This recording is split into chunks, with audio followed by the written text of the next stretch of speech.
안녕하세요. 오만사입니다. 저는 남편과 전문대를 재학 중에 만났어요. 동갑내기 친구였는데 어느새 서로 좋아 죽고 못 사는 사이가 되어 있더라고요. 결혼을 하기에는 너무 이른 나이였지만 그저 함께하고 싶은 마음에 결혼을 했어요. 남편은 전공을 살려서 종합병원의 치위생사로 근무를 했고 저는 작은 병원에서 일하고 있었어요. 어차피 결혼을 할 바에는 좀 더 빨리 해서 서로 힘을 합쳐서 돈을 모으자는 계획이었어요. 그래서 혼인신고만 하고 결혼식은 나중으로 미뤘었고 제가 남편의 원룸으로 살림을 합쳤어요. 그리고 열심히 돈을 모으기 시작했어요. 남편이나 저나 잘 사는 집안이 아니었어요. 특히 친정은 시골에서도 한참이나 들어가는 시골 골짜기에 있었는데요. 제가 어렸을 때나 지금이나 아무것도 변한 게 없었어요. 부모님은 그저 농사를 지어서 열심히 사는 게 전부라고 생각하셨어요. 그래서 저는 돈을 많이 벌고 모으고 싶었어요. 남들이 흔하게 사먹는 커피 한 잔도 허투루 사먹지도 못했어요. 남편도 유유상종이라고 저와 코드가 잘 맞았었죠. 어서 빨리 종잣돈을 모아서 돈을 굴려서 남들이 보란 듯이 부자가 되고 싶었어요. 그래서 돈을 거의 쓰지 않는 짠순이와 짠돌이 부부가 되었었죠. 처음에는 시부모님도 기특해 했고 열심히 살려고 애쓰는 모습에 격려도 해주셨어요.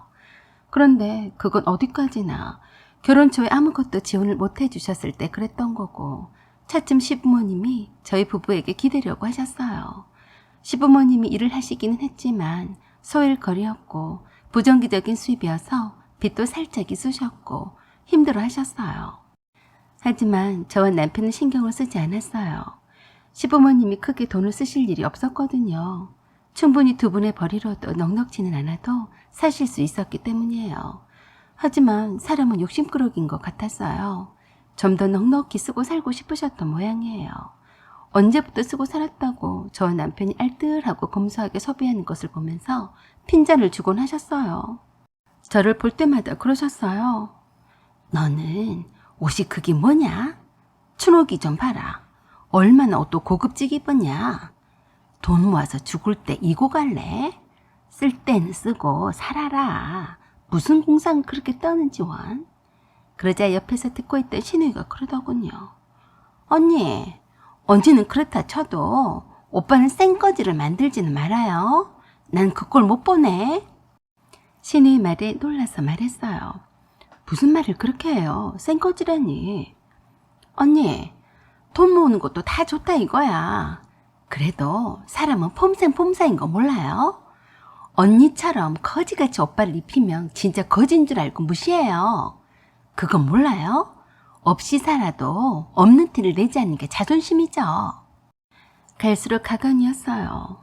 신우이가 하는 말이 점점 선을 넘더라고요. 아가씨, 말 조심해요. 거지가 뭐예요? 단정하고 검소하게 입고 다니면 되는 거지. 거지라뇨. 아가씨나 돈 펑펑 쓰고 다니지 마요. 젊어서 열심히 벌어서 저기 은퇴해야죠. 내 목표는 40대 초반에 은퇴하는 거예요. 그랬더니 그 말이 너무 우습다는 듯이 시어머니와 신우이가 비웃듯이 크게 웃어 제꼈어요. 내가 살다가 이렇게 꿈도 야무진 사람은 처음 봤네. 한참 돈 벌 나이에 그렇게 빨리 은퇴를 하면 어떻게 돈을 벌겠다는 거냐? 내 참 어이가 없네. 라고 시어머니가 대놓고 비웃었어요. 어머니, 제 목표는 40대부터 인생을 즐기면서 마음껏 쓰고 살 거예요. 부자가 되는 그날까지는 열심히 아끼고 돈을 굴려야죠. 그러자 이번에는 신우이가 그랬어요. 언니, 꿈 깨셔. 자고로 돈 하는 인간들 치고 잘 사는 사람은 눈 씻고 봐도 못 봤어요. 적당히 쓰고 살 줄도 알아야죠. 시어머니와 신우이가 그런다고 해도 제가 기가 죽을 사람은 아니었어요. 매달 돈이 모아지는 재미를 모르는 사람들과는 대화 자체가 처음부터 불가능한 거라고 생각했기 때문이었죠. 그래서 한마디만 더 해주었어요. 우리가 부자가 못 되는 것은 주변에 부자가 없기 때문이에요. 다들 번 대로 쓰고 사니까 잘 살 수가 없죠. 그랬더니 시어머니가 완전히 웃기다는 식으로 저에게 막 내지르셨어요. 그래? 네가 그렇게 해서 백날 돈을 모아서 부자가 되나? 내가 눈은 크게 뜨고 잘 쳐다보마. 내가 보기에는 네가 총구석에서 없이 자라서 돈에 목말라서 그런 모양이다만 적당히 돈도 쓸 줄 알아야 인심도 얻는 법이다. 다른 말은 몰라도 시어머니의 그 말은 가슴에 비수처럼 꽂혔어요.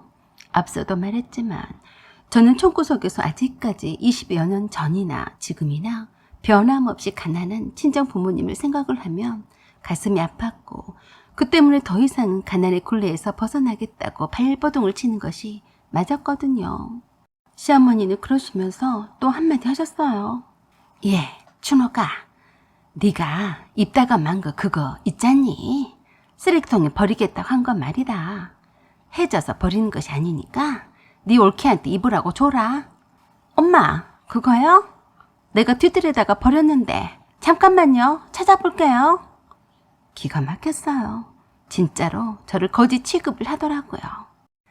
남들처럼 둘이 벌면서 용돈 한 번도 제대로 안 주고 시부모님들한테 생활비를 한 번 보태지 않는다고 불만이셨어요. 사실 남편이 저랑 합치면서 시부모님께 미리 양해를 구했어요.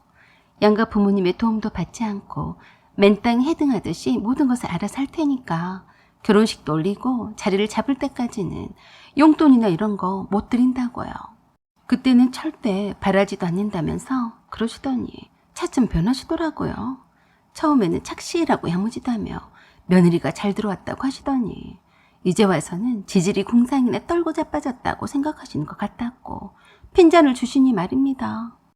마음이 상해서 조용히 입을 다물었는데 글쎄 어이없게도 시누이는 뒤뜰에 버린 철이 지나서 못 입는 옷이나 오래되어서 얼룩져서 못 입는 옷이나 지겨워서 입기 싫어서 버린 옷들이 담긴 큰 보따리 하나를 낑낑대며 가져왔어요.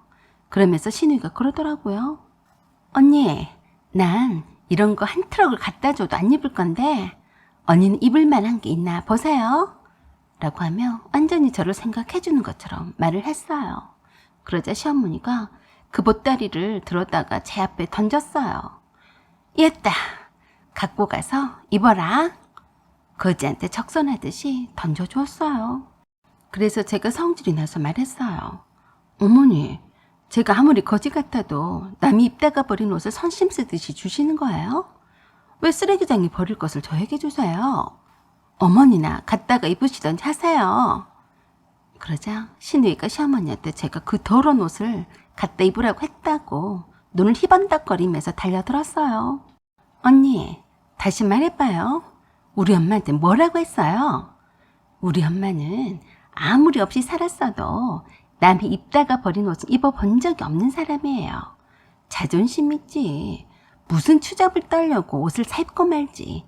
더럽게 남이 버린 옷을 입으라고 해요.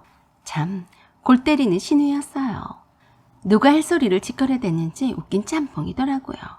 그래서 제가 그 거지 같은 옷보따리를 들어서 시누이 얼굴에 던졌어요. 야, 머리 똥만 찬 쓰레기야. 네가 이러니까 맨날 너야말로 거지같이 사는 거야. 넌 평생을 이 꼴로 살 거다. 어이 재수없어. 그러자 그랬다고 시어머니가 아글아글 쓰고 잔소리 따발총 시작되었어요. 그 소란에 놀라서 남편이 달려왔는데 대충 시어머니에게 전후 사정을 짤막이 듣더니 저에게 그랬어요. 너 참 이상하다. 네 생각을 해서 일부러 춘옥이가 안 입는 옷을 준 건데 뭐 입을 만이냐? 라고 하는데 저는 그 말에 충격을 받았어요. 남편이 제게 또 그랬어요. 남도 아니고 식구들이 입던 옷들인데 뭐 어떠냐? 얼른 주워다가 네가 입어. 저는 그 말에 너무 어이가 없어서 그 순간에 정이 떨어졌어요. 시어머니는 더 크게 소리를 지르셨고 시누이는 저를 갓짠다는 듯이 노려봤어요. 그래서 제가 남편에게 그랬어요. 네 집 식구들이 언제부터 식구였다고 그러니? 너나 네 식구가 입던 옷이니까 두고두고 쟁겨놓고 입어. 완전히 마누라를 싼 거지로 몰고 있어. 밥맛 떨어지니까 네 주제만의 길바닥에 굴러다니는 여자랑 살아. 라고 하고 그 길로 나와버렸어요. 그때 글이 제겐 어찌나 충격이었는지 두고두고 용서가 안 되었어요. 남편도 그런 저를 이해를 하지를 못했어요.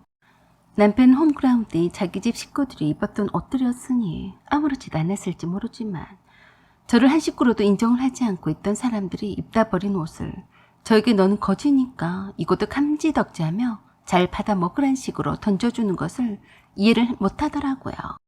그래서 남편과 이혼을 했어요. 각자가 자기 돈을 챙겨서 새 출발을 했어요. 그 후로 이혼한 전 남편의 소식은 듣지 못했어요. 그러다가 얼마 전에 들었네요. 제가 급식 봉사를 하고 있는데 매번 고개를 푹 숙이고 모자를 눌러 쓰고 찾아와서 밥을 먹고 가는 노인이 있었어요. 왜 항상 모자를 답답하게 깊게 눌러 쓰고 다니는지 이상해 했는데 봉사를 하던 직원이 그러더라고요. 저 할머니요. 다른 할머니들한테 여쭤보니까 아들과 딸이 있었다는데 다들 사는 것이 힘들어서 한 번도 내다보지도 않는데요. 아들도 한때는 잘 살았다고 자랑을 했다던데 씀씀이가 해퍼서 날렸대요. 아들이 글쎄 딸 식당을 차려준다고 했다가 함께 망했대요. 그래서 끼니도 해결을 못할 지경인데 자식들도 먹고 살기가 힘들어서 자주 내다보지도 못한대요.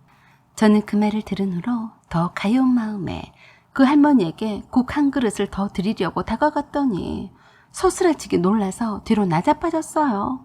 그러면서 눌러 쓴 모자가 벗겨져서 주워서 드리려고 다가갔어요. 어르신, 괜찮으세요? 라고 했는데 가만히 보니 시어머니였어요. 갑자기 놀라서 식사를 하다가 말고 그대로 냅다 도망쳤어요. 아니, 그래도 식사는 하시고 가시지. 제가 괜히 다가간 것을 후회했네요. 혹시라도 저 때문에 식사를 오시지 않을까 봐서 그 뒤로는 급식 봉사하러 가지 않았더니 오셔서 드시고 간다고 들었어요. 저는 마음이 짠하고 씁쓸 했어요. 직원에게 부탁을 해서 얼마간의 돈을 용돈으로 쓰라고 지어드리라고 했어요. 그저 평안하기를 바랬어요. 사연은 여기까지입니다. 구독과 좋아요 부탁드려요. 감사합니다.